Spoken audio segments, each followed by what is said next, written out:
All right, I'm going to go ahead and start. So welcome to an AU Library presentation on finding OER. Before we begin, I'd like to respectfully acknowledge that we live and work on the traditional lands of the Indigenous peoples of Canada, and we honor the ancestry, heritage, and gifts of the Indigenous peoples and give thanks to them. Just as a session overview, my name is Dan Cocroft. I am the Open Educational Resources Librarian here at AU, and we'll be talking about how to find OER. So that includes search strategies, where to find them, and how to evaluate them. It might be a short webinar, but it depends on how our demos go. I think a really good place for us to start is a definition of OER, just so that we know we're all on the same page.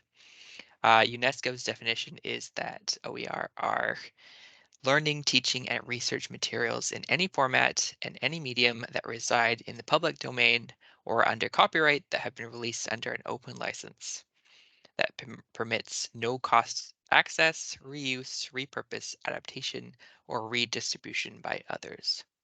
You'll notice that I bolded the word adaptation there because to me that's really what the key is to understanding OER. You'll be familiar with open access material that you can share freely. The difference with OER is that you can change it freely without requiring permission. There's quite a few advantages to using OER in your courses. So OER, like open access material, it can be shared freely, so you can just send it to your students without worrying about if it's legal or not. If you use OER, there's no limits on concurrent readers. So some library resources, like our license, will be, say, like 10 readers at a time or something, which can be problematic if you have a large class. Rights don't expire, so a lot of times traditional resources, they'll have like an expiry on them, and you get that rug pulled out from underneath you, and you suddenly have to switch resources. With OER, you don't have to do that. If you eliminate all the paid resources in your course, you could possibly eliminate your course materials fee. So that fee, I think right now is $63. So if you're using OER or just free material or even open access material, you could uh, arrange it so that your students don't have to pay that fee anymore, which is awesome. Another advantage is that OER can be transformed into different formats without permission. So you might want to do that for accessibility reasons, or if you have a student that really prefers one format over another. Um, say you have an audio file, you could just transfer that into a text file without permission, or you could make it into a PDF, that type of thing. Um, Another advantage is that students can access OER before their course starts and after it ends. So here at the library, we get a lot of requests from students who really want to get started right away, um, but they have to wait until it's a month before their course starts. So with OER, you could have it so that they could access it right away, which is really awesome. Or maybe they want to keep using that resource after the course ends. They start a different course, or they just want to use it in their day-to-day. They can do that with OER. And finally, OER can be modified or combined with other OER to meet your needs. So let's say you find an OER that's almost perfect, but not quite. You could find that missing chapter in another openly licensed text and add it in. Or maybe you find an OER that's just too big, it's got too much in it. You could literally just cut out the chapters and really re-release it in this abridged version. Now, despite all those advantages, there's also things you need to think about, some not great things. So when we're looking for OER, a common problem is that there's a lack of open content in niche subject areas or local contexts. So you won't have any problem finding like a grammar OER, but let's say nuclear physics of some kind, you might have trouble. A lot of people want that Canadian context as well. So um, let's say we find a nursing OER that's perfect, but it doesn't account for national or provincial legislation or guidelines on nursing. So you might have to, modify that yourself or find someone else who has done that already. OER aren't peer reviewed in that kind of traditional sense. So you'll find a lot of OER with reviews, but they don't have that um, professional blind peer review process that we're used to.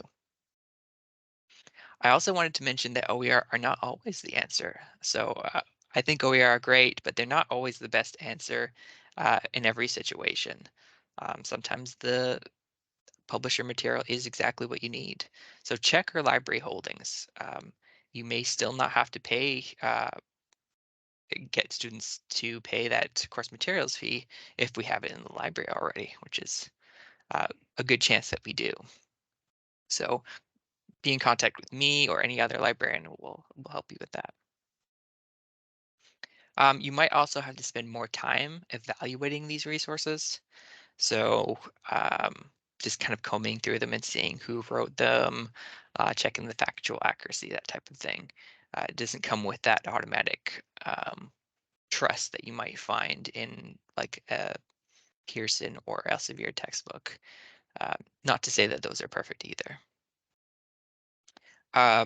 When it comes to content updates, a traditional textbook might have a new edition every now and then. With OER, it's less likely, so you might have to update things yourself or find someone else who has. And then the final thing to think about is that OER can be really difficult to find, but that's why we're here today.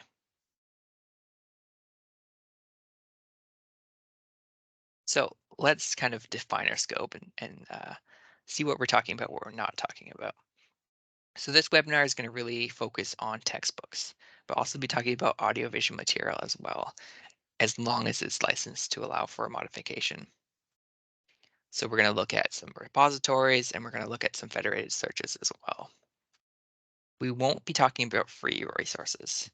So if you find something on the internet that you can read without a paywall, that doesn't necessarily mean that it's been licensed in such a way that you could modify it. So we're really focusing on OER. I won't be talking about open courseware or course modules or interactives either, simply because that's like a whole nother kettle of fish. It gets a little more complicated there. Um, I won't be talking about open access material either. Just like I said, I would like to focus on material that allows for modification.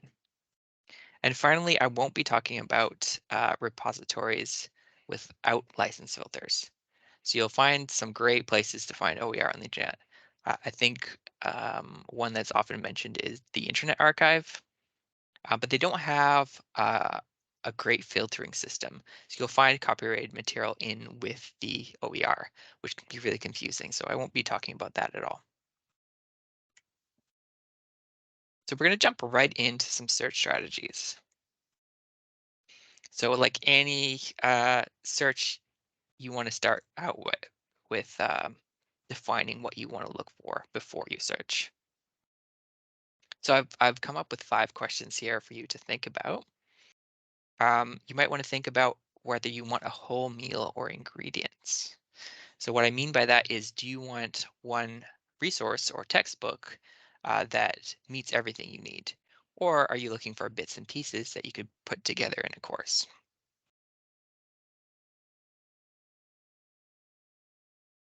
You might also want to think about what formats you need. So let's say you're looking for images for a slideshow. Well, maybe you want them to be transparent, so they have to be PNG files, that type of thing. If you need specific formats for accessibility, you may or may not want PDFs, that type of thing. Think about who is your audience. So some of these specific repositories actually have filters for audience. So maybe it's K to 12 or a graduate student or other faculty. As always, you want to build a list of some relevant keywords. That's going to be more important if you have a really specific niche subject area. And finally, you got to figure out if you need a Canadian context. So some repositories are Canadian and some are not. Important to think about. I've got a couple of tips here as well. Excuse me. The first tip is not to rely on Google. So Google's a great place to start. There's a lot on there, but it might be overwhelming.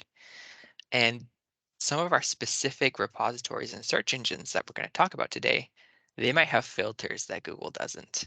In the same way, at the library, we encourage people to use like medical specific databases as opposed to our general search when they have a topic in that area, just because there's specific filters that Google might not have. I also wanted to mention that smaller databases might have more consistent metadata.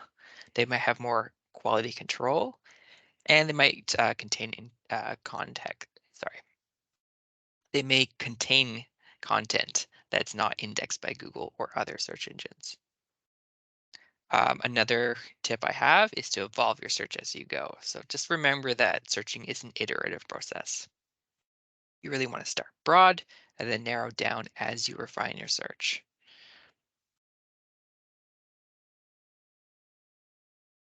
Finally, I really encourage you to find what works for you. I have a specific way of doing things. It doesn't mean it's the best way to do things. Um, Play around and find your favorite places to find OER. We're going to start with some of the big four, the big federated searches.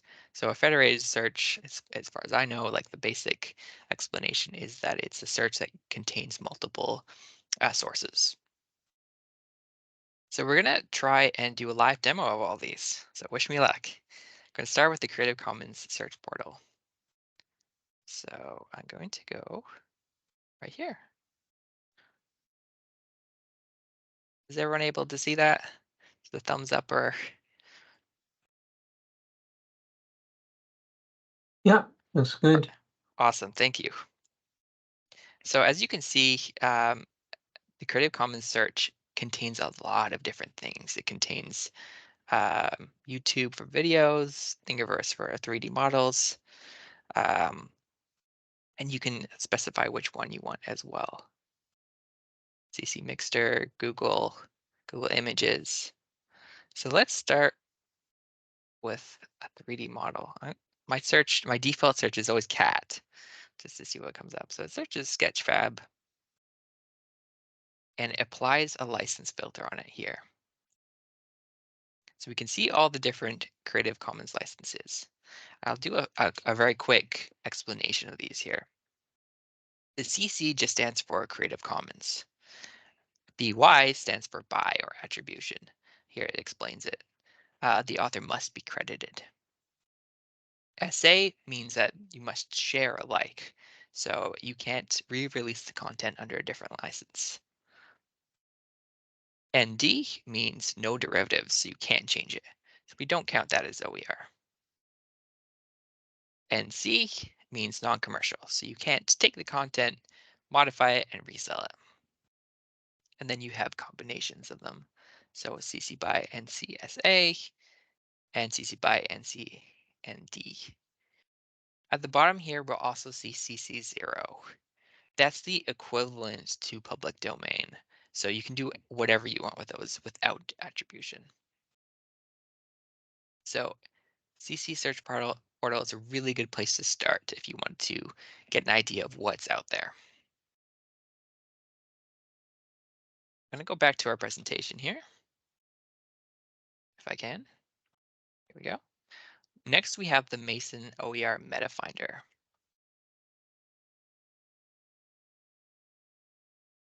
This one catalogs a lot of different stuff.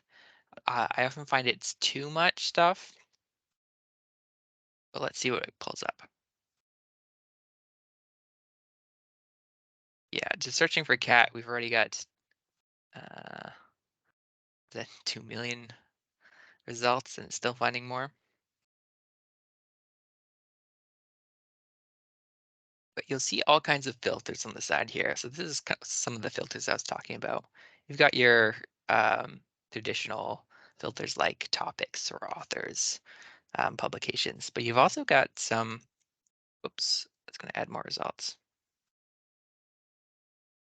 um, that define the document type, and the source and even the format. So all kinds of different filters there. And you'll notice on the main search screen here, these are all the things that it searches. We'll actually be talking about some of these specific places as well. And just for anyone who's watching this later, I will be posting a list of the links in the chat. So you can just copy that for yourself. All right, our next federated search is Oasis. So a clever little pun there.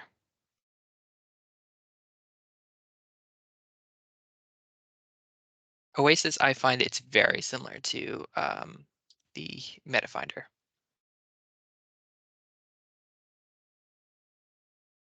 Although Oasis tends to produce more like learning materials. So you'll see course materials here. You'll see um, interactive simulations, podcasts. So it's a little more broad in the types that it produces. Now I've searched for cat and I'm immediately not seeing too much on actual cats, which is not a great sign. But you've got a license filter here on the left. Um, yeah, and I encourage people to also browse these by subject. So if you're not quite sure how your subject fits in, you'll just go there to OER by subject and poke around that way. You might be surprised at how people have organized your topic. Got two more here. Oh, one more, Merlot. Now I've included Merlot because a lot of people talk about Merlot. Uh, I myself, not a huge fan of Merlot, and I've heard that as well. Um, just because it seems a little bit hard to navigate. There's not too much to say about this one. You've got your filters for the different types of material. This one actually has a audience filter, so props for that. Ooh, you can even filter it by a mobile platform, which is great.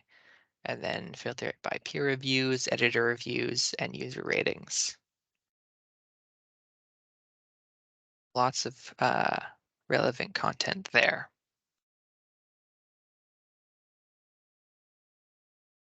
All right. Moving on from federated searches, let's get a little bit more specific. So let's talk about individual repositories. We have 6 that I've listed here. There's so much more. These are the ones I like to use. So OER Commons is a very popular one. It will be right here.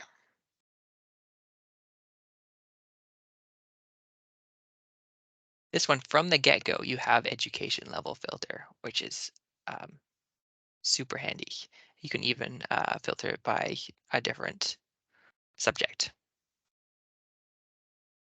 There's different standards here for education. It's all American, unfortunately. Let's do our little search here.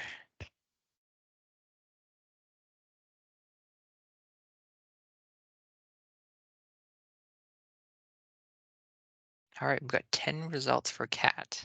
As you can see, immediately we have a smaller pool to draw from, but you have different education levels here that you can filter. Material type, license types, content source, um, and educational use. Lots of great ways. You can see the license right underneath there. Another thing to note is that there's a little logo often. Sometimes you won't see the word CC BY. You'll actually just see the logo. And those are the Creative Commons logos. And you can just do a quick Google Creative Commons logos if you're ever not sure. And you can go to images and you will find a little guide right here. Of course, it's going to be very small.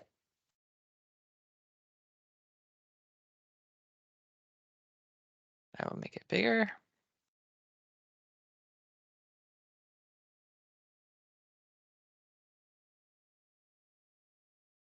Okay, it's not going to play nice today, but you can do it on your own computer. So let's go back to our presentation. Project Gutenberg. I'm sure you've all heard of Project Gutenberg. If you're looking for books, that's the way to go. I'm not sure I need to demo it, but I will anyway. If we do a quick search for cat, you will see all kinds of books. Now, Project Gutenberg is usually not filled with Creative Commons books. You'll find most of the materials that have fallen into the public domain. This is stuff that's older than whatever the copyright length was. And you can see we've retrieved some books with cats in them, I suppose. All right. We've got Open Education Alberta. So if you're looking for really contextual material that's really close to home, you'll see the OER by discipline guide here for Calgary. Later on, I'll be sharing my own for AU. Um, with these smaller repositories, it's harder to find stuff if you're looking for a specific thing. But if you're just browsing, they're always great. And unfortunately, just the way OER is, you're not going to always find these titles inside of those big repositories or big federated searches. Sometimes you will, sometimes you won't. So unfortunately, searching for your OER is a it's a task and a half. Um, very similar to the Open Education Alberta is the eCampus Ontario. That's Ontario's version. You'll have Atlantic OER, which is the Atlantic Province's version. And finally, BC Campus in BC. We'll just do a quick peek in there as well. So you can find materials by subject here, just like some of the other ones. BC Campus is quite big as well. Let's look here. Opening eyes into inclusion and diversity. Let's see if there's any reviews on this. Yeah, so a lot of the different repositories will have sections for reviews.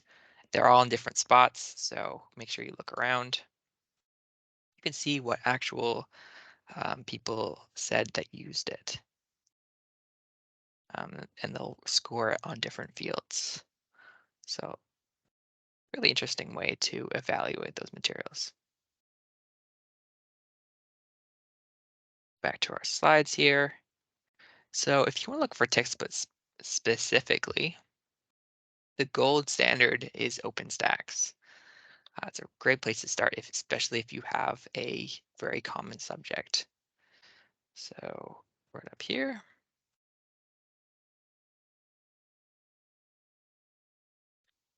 OpenStax has subjects in a number of different areas.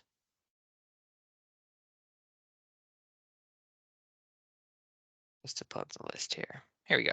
Business, college, humanities, math, science, and social sciences. What's great about these books is that they use a whole team of people to evaluate them and improve upon them. So let's check out a biology textbook.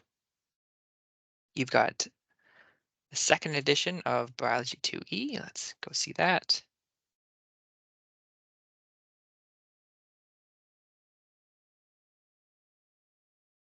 They also come with instructor resources, so a course cartridge. So if you want to put it right into your LMS, you can do that. They've got instructor solution guide.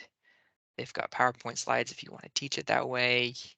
They've got guided lecture notes. If even they offer the docx files if you want to modify it a little bit easier. We've got student resources, so a student solution guide, time management guide, all kinds of great things. It's kind of like an all-in-one package. And here's the book details. One of the things I wanted to show you is the errata. So all OpenStax textbooks undergo a rigorous review process. So you can suggest a correction, and they have a list of all the corrections that have been made over time. So these books are getting better over time.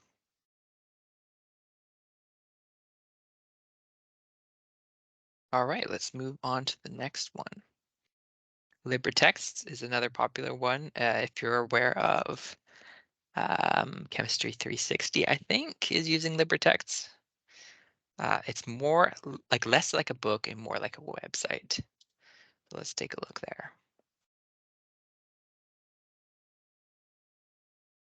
We can click Explore the Libraries here, and we'll go to Chemistry just to show you what that looks like. You have bookshelves for all the books, you have learning objects, and you have campus bookshelves. So you can find out what's being used at specific institutions. I'm going to go to Athabasca University here. And for Chemistry 350 and 360, the whole textbook is available there. So you've got different sections, which are basically the equivalent of chapters. And if you wanted to, you could download the full book or import it to an LMS, that type of thing. So LibreText is awesome. We have the Open Textbook Library as well. I have to say Open Textbook Library is probably my favorite place to find OER, just because I love the uh, quality control, the layout, and the reviews. So they've got new books, they've got coming soon, and they really stay up to date as well. I'm just going to browse the subjects here. Let's pick civil engineering. This came out this year, or not this year, last year. Got no ratings. I'll find one with rating. Here we go, 2 reviews. Basic concepts of structural design for architecture students. Came out in 2021. And then you have a similar review process as BC Campus, just different areas. So it's another great way of sort of evaluating what you find. Finally, I wanted to share with you a Use OER by Discipline guide. So something that I've been working on this year. It's done, as in I've covered all the topics, but that doesn't mean it's not evolving over time. I'll be including the link to that in the chat afterwards as well. So this is a OpenStax book where you can find a list of open educational resources for courses here at AU. So I've organized it in different faculties. So you can go into humanities and you can find relevant OER for history. And here you'll see it's suggested for a specific course. If you have a course, let's say English 255, I wonder if there'll be anything for that. Yeah, English 255 is actually using an OER at the moment, but if they wanted to look at what more, you could find this title right here, and then you just go Control F and then 255, and there you go. You got 6 different resources recommended for that course. I haven't covered every single course that we have, but most of the subject areas. So I hope that is useful to folks out there. Let's go back to our slides. All right, audio and video. You might find some resources in the most common places. I'm going to start with YouTube, actually. And I did say that I would only include uh, repositories or search engines that had filters, and YouTube does. So if I search for cat here, it's going to come up with a whole bunch of cat videos. But if we go to filters here on the right-hand side, you can actually sort it by features, which is Creative Commons here. YouTube only allows CC BY content, so this is only videos that are licensed with the most open license. So all you have to do is attribute. You can download these, you can modify them. Cute kitten, short leg cat. That is very cute. You could take this video and change it any way you want, as long as you uh, attribute puppy Kims, that sort of thing. If you want to find video, you can also use Vimeo. Um, please correct me if I'm pronouncing that wrong. It could be Vimeo. I'm not sure. They have a specific page. You can't just use their full search. It's vimeo.com/Creative Commons. And in there, they have their videos organized by license. So if you want just the most open license, they have 2.6 million videos there. You can click on that and sort them that way. So you may or may not find things on your specific topic there. Although, let's see if they do have a search filter in their main search. Relevance, more filters.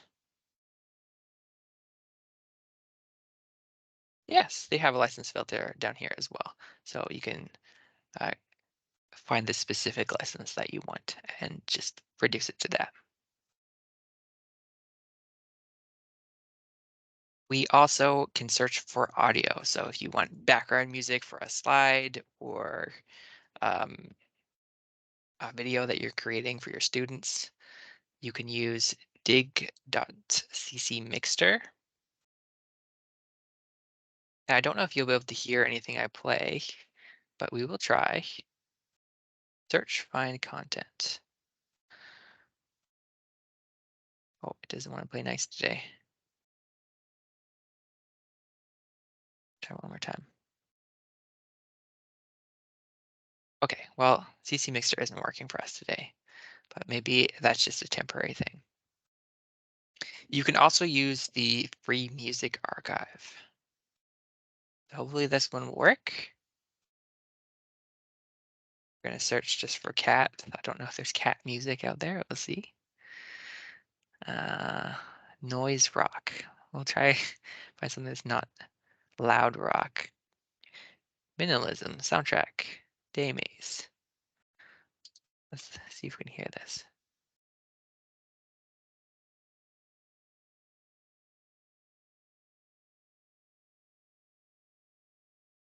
Okay, so it's just like jazz. I don't know if you can hear it, but I'm hearing jazz right now.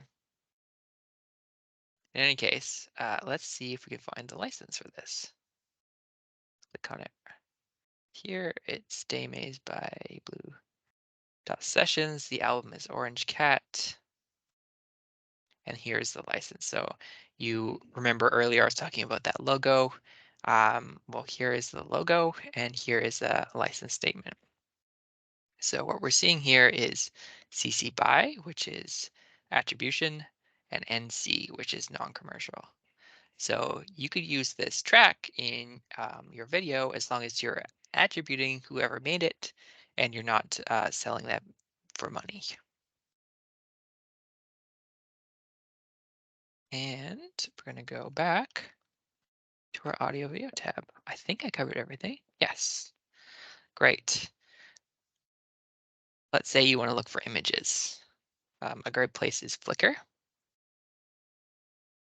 Flickr is really made for amateur hobbyists, but you can use it to find content to reuse. So I've just searched for cat in Flickr. On the left, you'll see a license filter as well. And here is the same kind of uh, Creative Commons limitations that you could just take this image and let's see what some rights are reserved. Let's see what they're, this is a CC by 2.0 deed.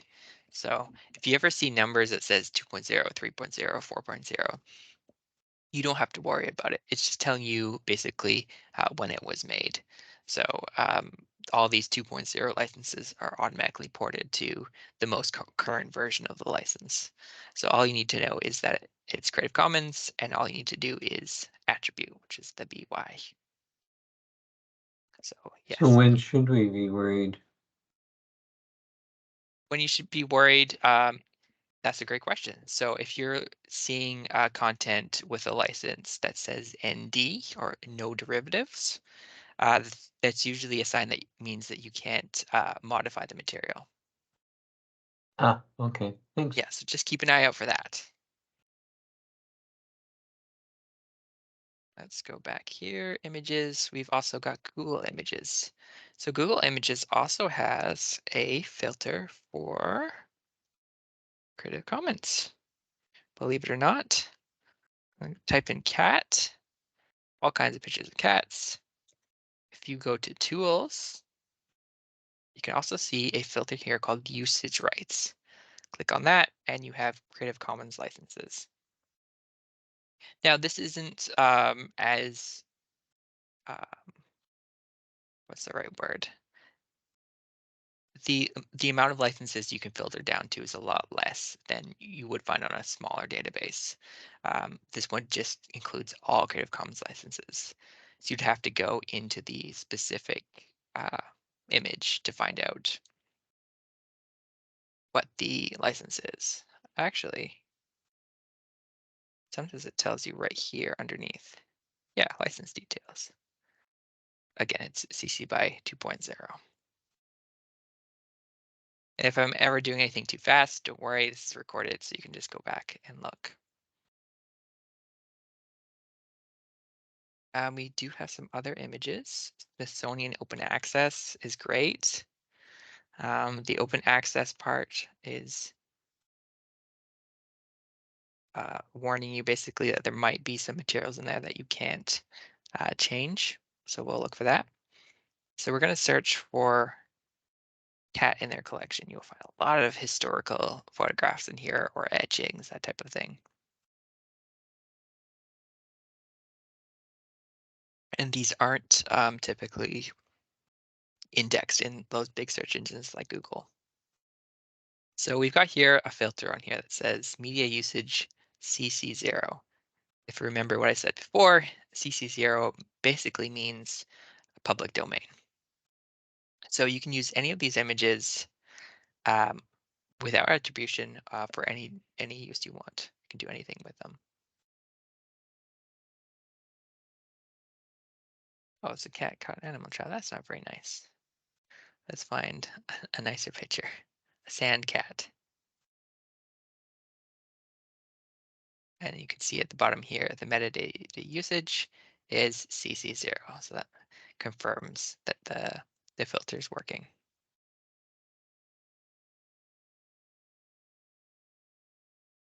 The last one is Wikimedia Commons. Some of you may know that everything on Wikipedia is at least openly licensed in some way. And with Wikimedia Commons, you can find them. So I'm going to search for cat.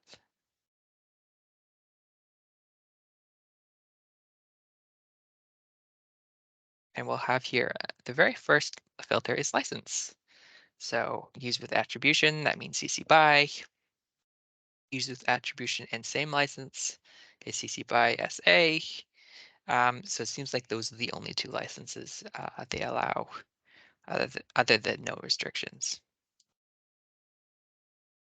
So it really helps you find the images that you want and know exactly what you can do with them right away. That off. All right, we've talked about images. What's left? Evaluating OER. So you've gathered all these images. You've gathered these textbooks or sound bites, um, or sections from a book like chapters. You want to think about the quality of them before you use them.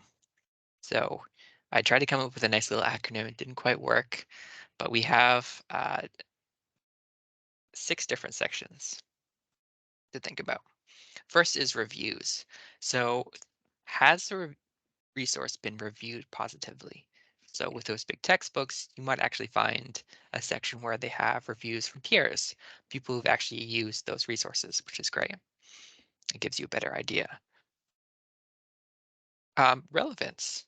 So does the information address one or more of the class objectives? You might find yourself drifting at times, specifically if you have a very niche subject matter. Sometimes when I do OER searches, I can't find something, so I find something that's kind of related, and then you start to drift further and further away from what you're actually looking for. You want to check the accuracy, so you want to make sure the information is accurate and up to date, best you can.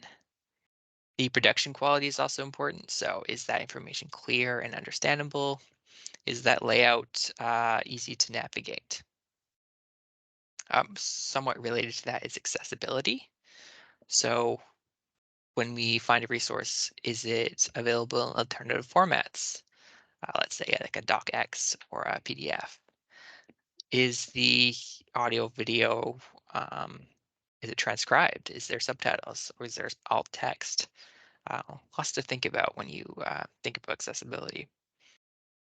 And finally, perhaps the most important is licensing. So does the license allow you to reuse or remix the material? So if you want to change it, does it actually let you do that? So can you modify that resource the way you want for your course?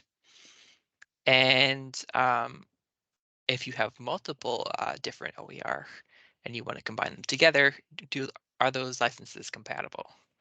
If you're never ever not quite sure, like if they have different licenses, just reach out to me. I'll be happy to help you. And I think that's just about it. Yeah. So if there's any questions, let me know.